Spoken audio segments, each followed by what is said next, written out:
Hi there, and welcome to our very first lecture, which is called What's the Data Structure? Before we get started with different types of data structures and algorithms, let's talk about what is data structure and why we need them. One sentence description of data structures would be that they are basically different ways of storing data on your computer. This definition might not be clear right now, so let me give you a more concrete example over here. So let's say we have a bunch of woods over here, and it can be easily seen that they are not organized. So if we want to choose a black wood from here, we face a problem. We need to check all of them one by one to find out the black one. Since these items are not in an organized way, selecting black one is time consuming and difficult. Okay, let's look at the organized way of these items. What we have done over here. We have just taken the unorganized items from here and put them in an organized way.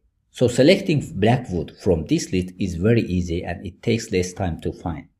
And when it comes to data structures, we are doing the same thing that we have done over here, organizing the items. It's very clear that all applications are dealing with data. So they do some operations based on given data. Before processing the data, we have to organize the data in a certain way that makes the process very efficient. From software application performance point of view, the efficiency and the performance of the software depends on how the data is stored, organized, and grouped together during the program execution. Every day, during our daily lives, we can see various types of data structures. There might be a crowd of people who want to get a ticket for the concert, but without organized way, it becomes almost impossible to get a ticket.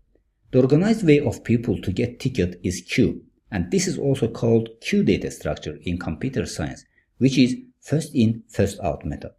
So we will talk about this kind of data structure in our future lectures. So here I'm not going to go to the details of this data structure.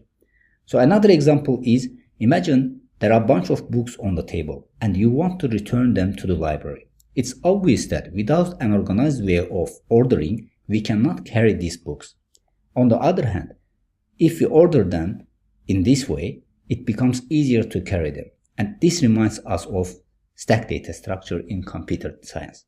So this is first in, last out method. Okay, we understand that we use data structure to make our application very efficient.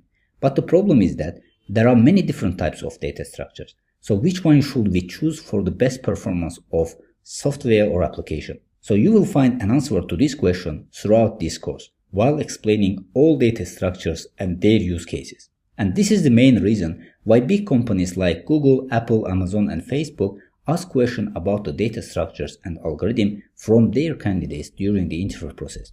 A professional software developer has to know which data structure to choose for a particular app, which has a direct effect on the performance.